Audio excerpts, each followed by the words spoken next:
We have Grandmaster Vaibhav Suri with us, the second of Grandmaster R Praggnanandhaa. Congratulations, Vaibhav.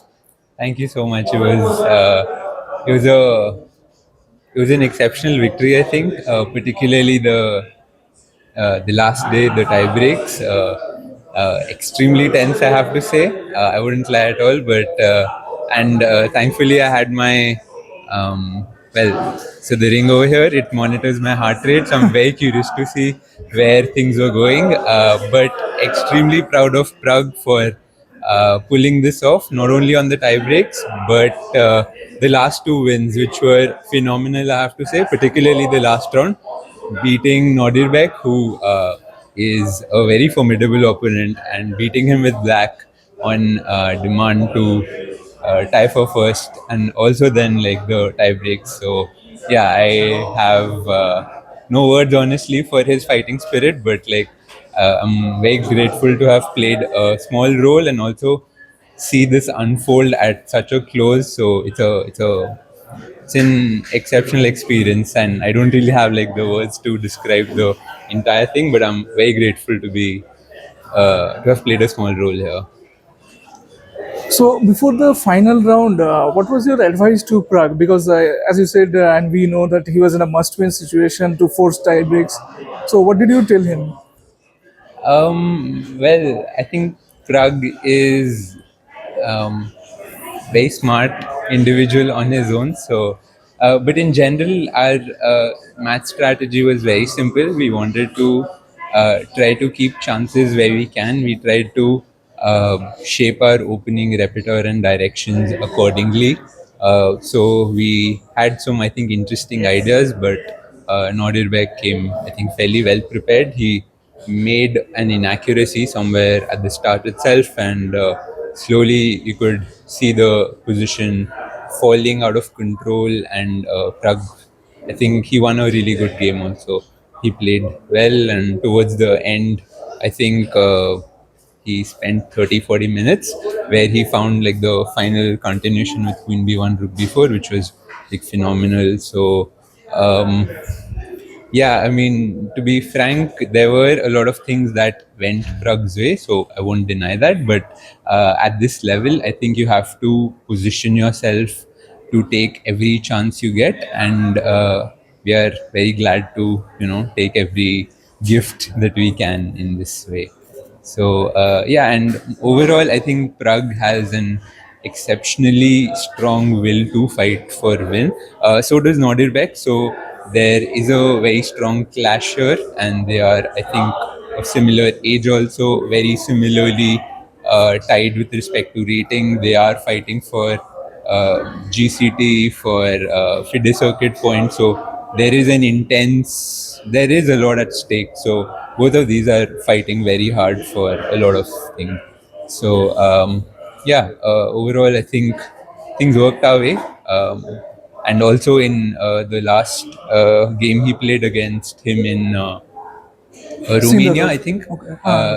at the GCT, which GC. also worked very well. So happy to see, and I hope this trend continues. Yeah, he won three tournaments this year, and he won all three of them via playoff, and he has become like a playoff expert. But before that, in the middle of the tournament, he suffered two consecutive losses. So, what did you tell him? Like, how did you deal with those losses and manage to regroup him? So to be frank, I think Suprag, as you can see from his record, also he doesn't really lose that often, and people generally, have a habit of, because losses are so infrequent. It's very hard to deal with losses in general. But and also there is a funny thing. Someone was telling me that there is this Instagramification of losses. Yeah, when people lose, like they go into like this despair and all of those things.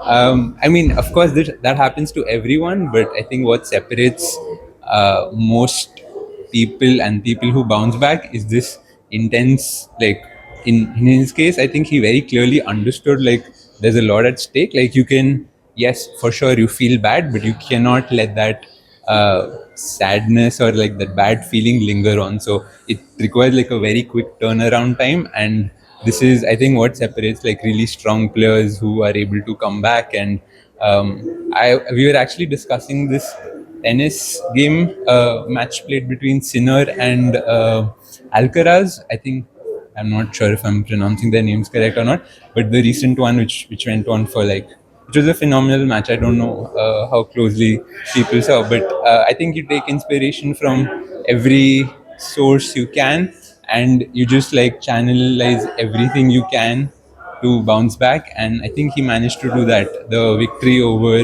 Arjun was really good. I think that was very smooth. Also, the last round, so things worked his way, which I'm very glad and very proud of. So yeah, but bouncing back from losses is, of course, not an easy thing at all. And yes, it's not easy for sure, and especially for him, also for I think most of his team as well, including for me, because it's so hard. Like these losses are so infrequent that you don't really know how to essentially encounter them. But I think we stuck to the same routine because nothing really was wrong. It's just the game he lost against Parham. Parham played a very good game, so he deserved that win for sure. And these things happen, yeah. So wins are there, losses are there. So we take losses also in stride, but the key aspect is to keep moving forward. During the playoff, not only in classical, during the playoff also twice he was in a must-win situation and he won. And the second one was tournament victory also. So you were there, you were witnessing all the playoff exciting games firsthand. So what did you tell him? Like, is there anything you told him during the game or? I mean, we are trying to discuss like things briefly, but at that moment, the pressure and tension is immense, and he he knows a lot of things. He knows what to do. He knows.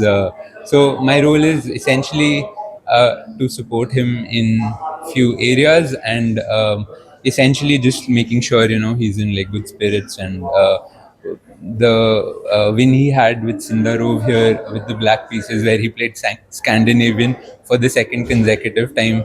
That was an interesting discussion. We had a small chat in between the games, but I think it worked out really well. And overall, yeah, it's very hard to say we if we had like there were a lot of things that worked his way, I have to say, but I think it isn't really by accident. Also, at the same time, he does really work a lot. I can sense that, I can see that, I've experienced that also. So yeah, I would just say that, I mean, things are falling into place right now, and which I'm very happy about. But we'll keep making sure that things keep getting better from here on also.